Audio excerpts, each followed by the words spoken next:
প্রিয় দর্শক, আজকে আমরা 38তম বিসিএস প্রিলিমিনারি টেস্ট 2017 সালের প্রশ্নগুলো নিয়ে আলোচনা করব। বিশেষ করে ইংরেজি প্রশ্নগুলো নিয়ে এখন আলোচনা করব। তো শুরুতেই বলে রাখি যে মোট 200টি প্রশ্ন থাকে টোটাল। এর মধ্যে প্রত্যেকটি সঠিক উত্তরের জন্য আপনি পাবেন 1 নম্বর এবং প্রত্যেকটি প্রশ্নের ভুল উত্তরের জন্য 0.5 নম্বর কাটা যাবে। সো আমরা আজকে ইংরেজি প্রশ্নগুলো দেখব। চলুন শুরু করি। 36 নম্বর প্রশ্ন, who is the author of man and Superman? Man and Superman হচ্ছে জর্জ বার্নার্ড শ, যিনি 1856 সালে জন্মগ্রহণ করেন এবং 1950 সালে মৃত্যুবরণ করেন। জর্জ বার্নার্ড শ ছিলেন একজন কমেডি লেখক। জর্জ বার্নার্ড শ-কে আধুনিক যুগের ইংরেজি সাহিত্যের শ্রেষ্ঠ নাট্যকার বলা হয়ে থাকে। তিনি 1925 সালে সাহিত্যে নোবেল পুরস্কার পান। সুতরাং সঠিক উত্তরটি হচ্ছে জে.বি. শ। এর পরের প্রশ্নটি 37 নম্বর প্রশ্ন, এটি the most famous satirist in English literature is? ইংরেজি সাহিত্যের সবচেয়ে বিখ্যাত স্যাটিরিস্ট বা ব্যঙ্গ রচয়িতা বা ব্যঙ্গ নবিশ হলেন জোনাথন সুইফট। তার বিখ্যাত স্যাটায়ার গালিভার্স ট্রাভেল, তিনি এর মাধ্যমে সবচেয়ে বেশি পরিচিত হন সাহিত্য জগতে। সো সঠিক উত্তরটি হচ্ছে জোনাথন সুইফট। এর পরের যে প্রশ্ন, what is the plural form of word louse? এখানে কতগুলো নাউন রয়েছে যেগুলো মধ্যবর্তী ভাওয়েলের পরিবর্তন করে প্লুরাল করা হয়। সুতরাং লাউসের প্লুরাল ফর্ম হবে লাইস, অর্থাৎ লাউসের পর যে ও রয়েছে ওটা চেঞ্জ করে আই হবে এবং সিইএস হবে। এই ধরনের আরও কিছু উদাহরণ দেওয়া যায়, মাউস, মাইস।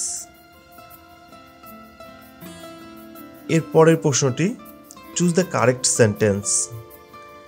এখানে রয়েছে he refrain to take any drastic action.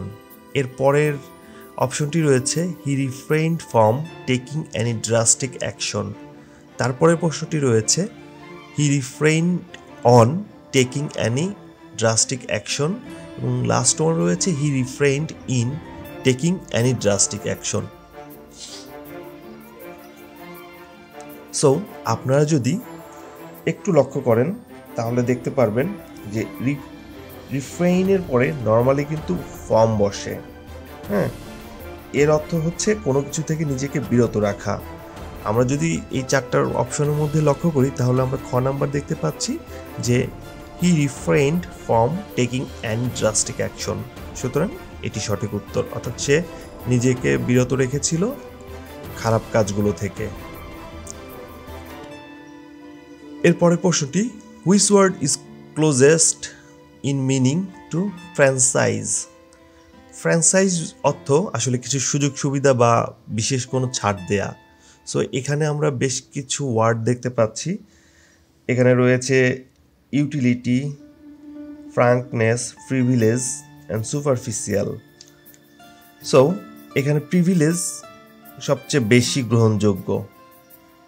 সুতরাং সঠিক উত্তরটি হবে প্রিভিলেজ।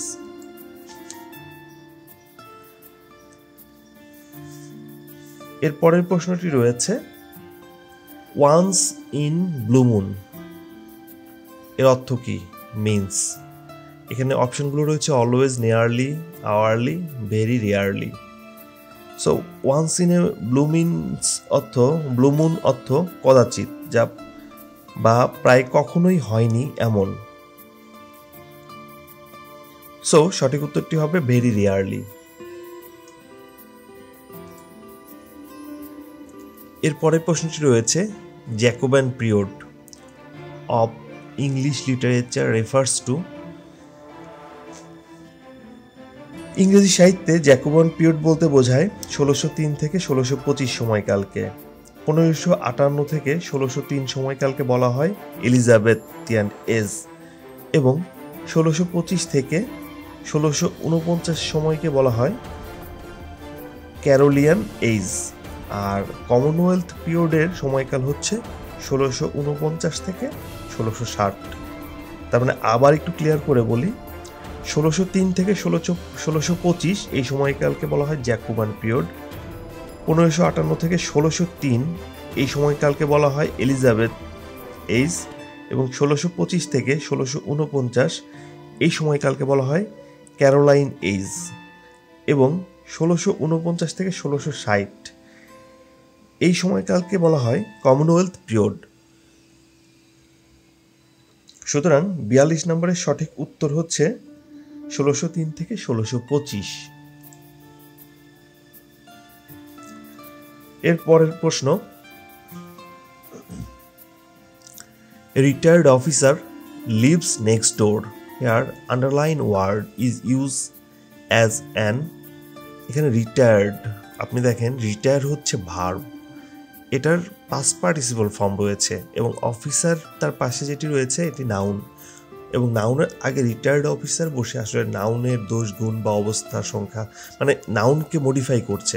স্পেশালি যেটা যে এই অফিসারটা কি অফিসার, কেমন অফিসার, ইনি হচ্ছে রিটায়ার্ড অফিসার।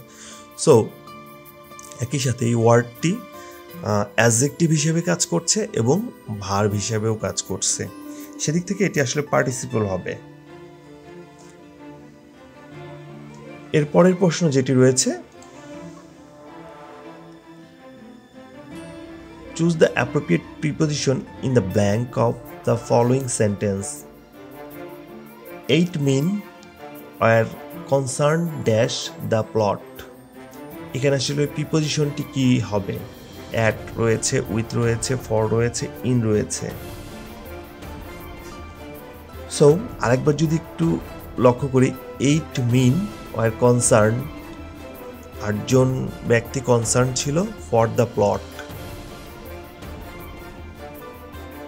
বেসিক্যালি কনসার্নের পরে নর্মালি ফর বসে, সো সেই প্রেক্ষিতে এটি সঠিক উত্তর হবে ফর।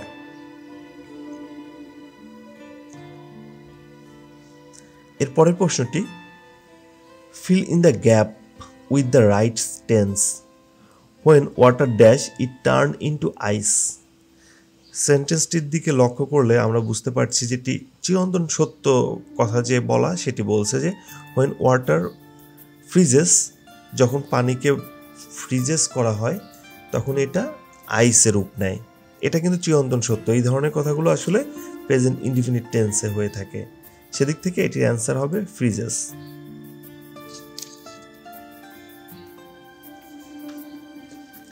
আর এখানে এস বা ইএস যোগ হওয়ার কারণটি হচ্ছে ওয়াটার হচ্ছে থার্ড পারসন সিঙ্গুলার নাম্বার, এর ফলে ভার্বের পরে এস বা ইএস হবে। এর পরের প্রশ্নটিতে যাচ্ছি, which one is the correct antonym of frugal. Frugal বা মিতব্যয়ী এর সঠিক অ্যান্টোনিম হলো স্পেন্ড থিফ, যার অর্থ দাঁড়ায় অমিতব্যয়ী বা অপব্যয়ী। এছাড়া এক্সট্রা অর্ডিনারি শব্দের অর্থ অসাধারণ, ইকোনমিক্যাল শব্দের অর্থ মিতব্যয়ী, আর অথেন্টিক শব্দের অর্থ খাঁটি বা অকৃত্রিম। সুতরাং আমরা বুঝতে পারছি যে ফ্রুগাল শব্দের সঠিক উত্তরটি স্পেন্ড থিফ। এর পরের প্রশ্নটির দিকে যদি তাকাই, choose the meaning of the idiom take the bull by the horns. প্রশ্নটির দিকে আরেকবার লক্ষ্য করুন, take the bull by the horns. এই ইডিয়মটির বাংলা অর্থ হলো সাহসের সাথে শত্রু মোকাবেলা করা বা বিপদে মোকাবেলা সঠিকভাবে করা। এখানে অপশনগুলোর মধ্যে আমরা যেটি পাচ্ছি, to challenge the enemy with courage. সুতরাং ক নাম্বারটি আমরা সঠিক বলে ধরে নিচ্ছি। এর পরের প্রশ্নটির দিকে যদি তাকাই তাহলে দেখতে পাবো I still have dash money. আরেকবার একটু প্রশ্নের দিকে লক্ষ্য করুন, I still have dash money মানে কি গুনতে পারেন, মানে কি কাউন্টেবল। যেমন আপনারা মনে করেন সাপোজ গুনতে পারেন কাউন্টেবল, 1 পেন, 2 পেন, 3 পেন, কিন্তু মানি তো গুনা যায় না। যেমন 500 টাকার একটি নোট, এখানে আলাদা আলাদা করে তো আর 500 টাকা গোনার উপায় নেই, সেদিক থেকে মানি আসলে আনকাউন্টেবল নাউন।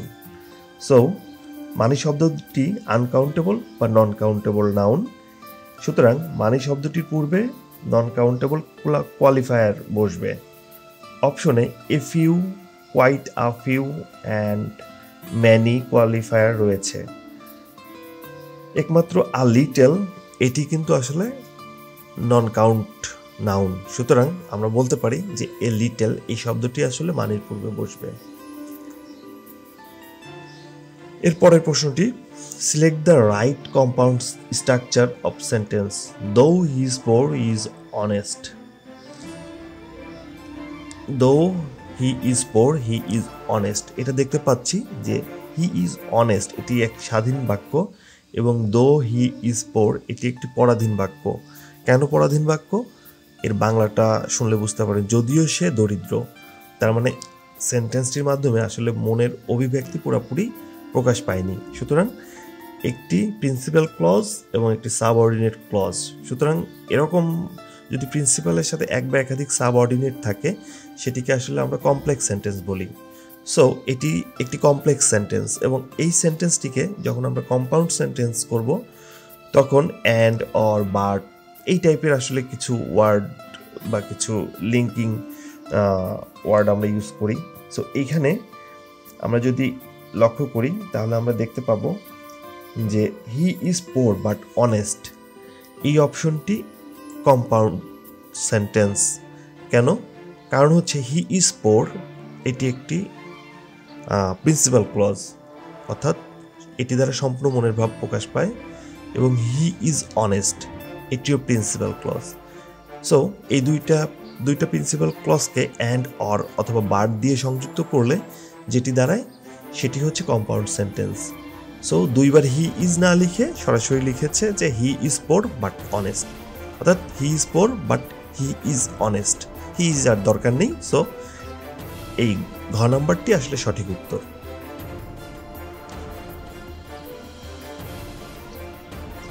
এর পরের প্রশ্নের দিকে যদি তাকাই,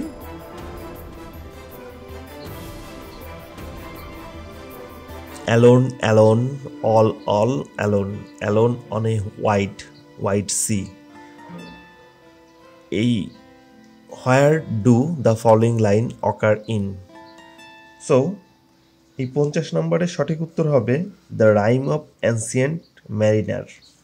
এটি ডিটেলস আসলে সাহিত্য, আপনারা একটু দেখে নিতে পারেন যে the rime of ancient mariner এই কবিতাটি বেসিক্যালি লিরিক্যাল ব্যালেড এর অন্তর্ভুক্ত, যেটি এস.টি. কলরিজ রচিত। এরপরের প্রশ্ন,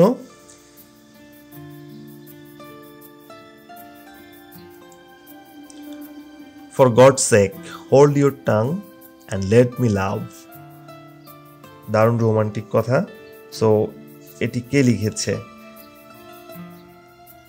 এই লাইনটি আসলে জন ডনের কবিতা দ্য ক্যানোনাইজেশন থেকে নেওয়া হয়েছে। তার কবিতায় তিনি ভালোবাসার উপজীব্য করে তোলেন এবং এজন্য তাকে আসলে বলা হয় পয়েট অফ লাভ। এরপরে প্রশ্ন, ফিল ইন দ্য ব্ল্যাঙ্ক।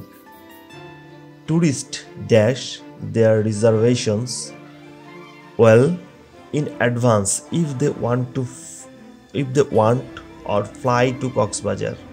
আরেকবার আমরা সেন্টেন্সটির দিকে লক্ষ্য করি।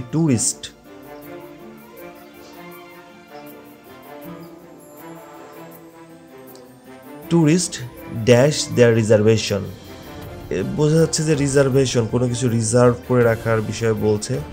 তারপরে বলছে ওয়েল ইন অ্যাডভান্স, পূর্বেই আসলে টুরিস্ট হচ্ছে রিজার্ভ করে রেখেছিল হয়তো হোটেলের কোনো সিট বা যাই হোক।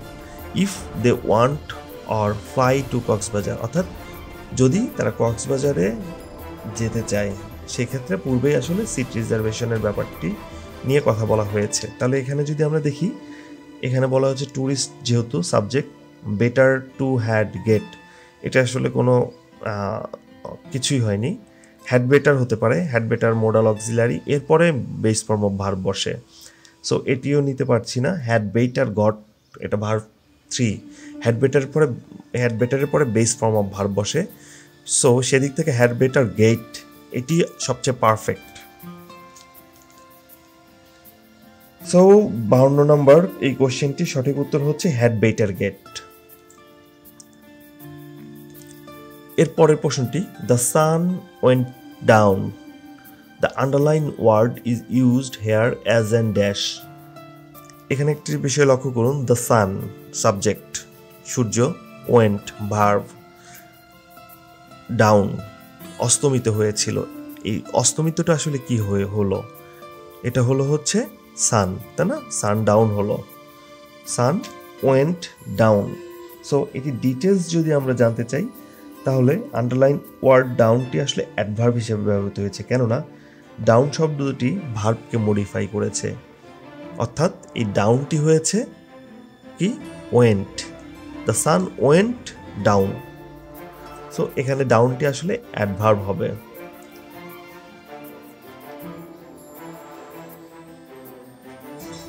এর পরের প্রশ্নটি which one of the following words is in singular form. এখানে বেশ কিছু অপশন রয়েছে, এজেন্ডা, রেডিয়াস, অসিস, ফর্মুলা। অপশনগুলোর মধ্যে সিঙ্গুলার ফর্ম হলো রেডিয়াস, যার প্লুরাল ফর্ম হচ্ছে রাডি, RADII। অপশনের বাকি তিনটি শব্দ হচ্ছে প্লুরাল, যাদের সিঙ্গুলার ফর্ম হলো এজেন্ডার সিঙ্গুলার ফর্ম হচ্ছে এজেন্ডাম, ওয়াসিস এর সিঙ্গুলার ফর্ম হচ্ছে OASIS। এরপরে ফর্মুলা FORMULAE এর সিঙ্গুলার ফর্ম হচ্ছে ফর্মুলা, শুধু এ অর্থাৎ ইটি বাদ যাবে। সো ক্লিয়ার, বুঝতে পারছেন?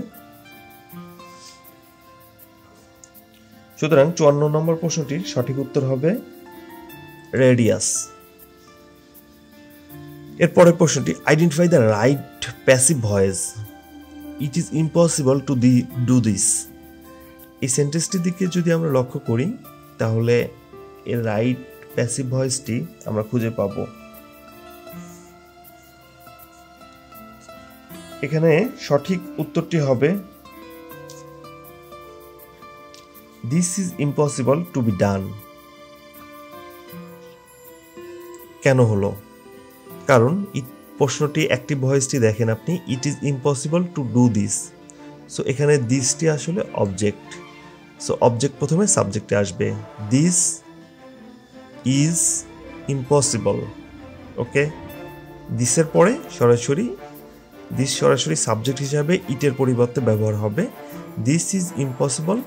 এরপরে টু ডুর ক্ষেত্রে আমরা জানি ইনফিনিটিভ, যখন ইনফিনিটিভ অ্যাক্টিভ ভয়েসকে আসলে প্যাসিভ করার সময় সবসময় যে চেঞ্জটা হয় বেসিক্যালি সেটা হচ্ছে যে ইনফিনিটিভের মাঝে বি বসে এবং এরপরে ভার্বের থার্ড ফর্ম হয়। সো এক্ষেত্রে আমরা দেখতে পাচ্ছি যে this is impossible to be done, এখানে ইনফিনিটিভের মাঝে বি বসেছে এবং ভার্বের থার্ড ফর্ম হয়েছে। আশা করি অ্যাক্টিভ থেকে প্যাসিভ করাটা ক্লিয়ার হলো, অর্থাৎ প্যাসিভটা সরাসরি প্যাসিভের অ্যাক্টিভের অবজেক্টটি সরাসরি চলে যাবে সাবজেক্টে এবং শুধু ইনফিনিটিভের মাঝে বি আসবে এবং এরপরে ভার্বের থার্ড ফর্ম হবে। সো ক্লিয়ার হলো আশা করি। এর পরের প্রশ্নটি হচ্ছে of the following author who wrote epic. এর সঠিক উত্তর হচ্ছে অপশনগুলোর প্রদত্ত অথরদের মধ্যে এপিক বা মহাকাব্য লেখেন এমন অথর হলেন জন মিল্টন। জন মিল্টনের উল্লেখযোগ্য মহাকাব্য হল paradise lost, paradise regain. So সঠিক অপশনটি হবে John Milton. The literary term euphemism means, এটি খুবই সহজ, euphemism means inoffensive expression. So সঠিক উত্তরটি ঘ। এর পরের প্রশ্নটি মাটন ইজ অ্যান, মাটন বা মেষ মাংস বা ভেড়ার মাংস হলো ম্যাটেরিয়াল নাউন, কেননা মাটন শব্দটি পদার্থ বিষয়ক, সুতরাং সঠিক হবে ম্যাটেরিয়াল নাউন। এরপরের reading is an excellent habit, here the underline word is a. এটি তো বুঝতেই পারছি যে শুরুতেই সেন্টেন্সের শুরুতে ভার্বের সাথে আইএনজি যোগ করে আসলে জিরান করার চেষ্টা করা হয়েছে, কারণ আমরা জানি ভার্বের সাথে আইএনজি করে ভার্বটাকে আসলে নাউন হিসেবে ব্যবহার করা হয়। সো এর সঠিক উত্তর হচ্ছে জিরান্ড। এর পরের প্রশ্নটি হচ্ছে which one of the following word is an example of distribute pronoun. So অপশনগুলোতে রয়েছে ইদার, সাস, দ্যাট, অ্যানি। দুই বা ততোধিক ব্যক্তি বা বস্তুর মধ্যে প্রত্যেককে পৃথক করে বোঝাতে যে প্রোনাউন ব্যবহৃত হয় তাকে ডিস্ট্রিবিউটিভ প্রোনাউন বলে। ইদার, ইচ, নিদার এগুলো ডিস্ট্রিবিউট প্রোনাউনের উদাহরণ। অন্যদিকে দ্যাট, সাস ডেমনস্ট্রেটিভ প্রোনাউন, আর অ্যানি হলো ইনফিনিট প্রোনাউন। সুতরাং আপনার এই প্রশ্নটির সঠিক উত্তর হচ্ছে ইদার। এরপরের প্রশ্ন who is not Victorian poet. এর সঠিক উত্তর হচ্ছে আলেকজান্ডার পোপ। ইংরেজি সাহিত্যে 1832 থেকে 1901 সময়কালকে ভিক্টোরিয়ান পিরিয়ড বলা হয়। আর এ সময়ে উল্লেখযোগ্য কবি হলেন Matthew Arnold, Robert Browning, Alfred Tennyson এবং আলেকজান্ডার পোপ। এর পরের প্রশ্নটি হলো a speech of too many word is called. শব্দবহুল স্পিচকে বলা হয় ভার্বস স্পিচ। সুতরাং সঠিক উত্তর হবে ঘ। এর পরের প্রশ্নটি a strike while the iron is hot is an example of. Adverbial clause হলো এক ধরনের ইন্ডিপেন্ডেন্ট ক্লজ যা অ্যাডভার্ব হিসেবে কাজ করে এবং কমপ্লেক্স সেন্টেন্সের ভার্ব, অ্যাডজেক্টিভ এমনকি অ্যাডভার্বকে মডিফাই করতে পারে। সুতরাং strike while the iron is hot adverbial ক্লজের উদাহরণ। সো সঠিক উত্তরটি হবে অ্যাডভার্বিয়াল ক্লজ। এর পরের প্রশ্নটি the play Spanish tragedy is written by. সঠিক উত্তর হবে Thomas Kyd. The Spanish tragedy হলো একটি এলিজাবেথিয়ান ট্র্যাজেডি যা থমাস কিড, যিনি 1852 থেকে 1582 থেকে 1592 সালের মাঝামাঝি সময়ে রচনা করেন। সুতরাং সঠিক উত্তরটি হবে থমাস কিড। এর পরের প্রশ্নটি who among the following Indian English writer is famous Nobelist. 65 নম্বর। এর সঠিক উত্তর হবে আর.কে. নারায়ণ। এর পরের প্রশ্ন দ্য ওয়ার্ড প্যানিগাইরিক মিন্স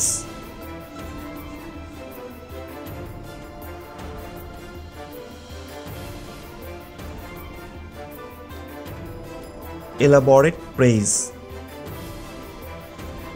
এই ওয়ার্ডটির অর্থ হচ্ছে এলাবোরেট প্রেইজ বা অনেক বেশি উচ্চ প্রশংসা করা।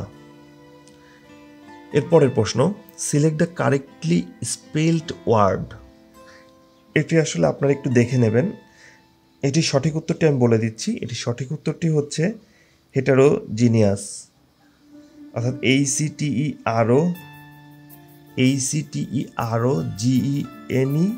HETEROGENEOUS, হেটারোজিনিয়াস। এরপরের প্রশ্ন among is a preposition that is used when dash people are involved. এমন বলতে আসলে বোঝায় যেখানে দুইয়ের অধিক লোকজন, তাই না? দুইজন হলে আসলে আমরা বিটুইন ইউজ করি, সেক্ষেত্রে বোধহয় সঠিক উত্তর মোর দেন টু।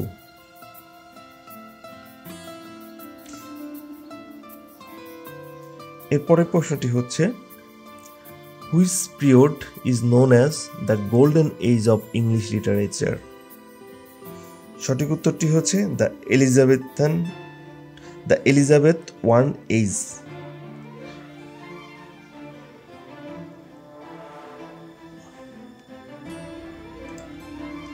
অর্থাৎ সঠিক উত্তরটি হচ্ছে খ।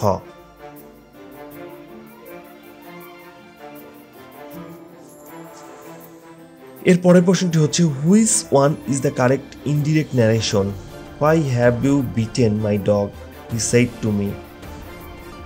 বাক্যটি দ্বারা দৃঢ়ভাবে জিজ্ঞেস করা বোঝাচ্ছে, আর ডিমান্ড অফ সামবডি অত কাউকে জোরপূর্বক জিজ্ঞাসা করা বোঝাচ্ছে। ইনডিরেক্ট ন্যারেশনের এই ধরনের এমবেডিড কোশ্চেনের স্ট্রাকচার হয় why plus subject plus had plus beaten plus his dog. সুতরাং ইনডিরেক্ট ন্যারেশনটি হবে he demanded of me why I had beaten his dog. আশা করি ক্লিয়ার হয়েছেন। সো মোটামুটি এই ছিল আমাদের আজকের ইংরেজি কোশ্চেন এবং এর সমাধান।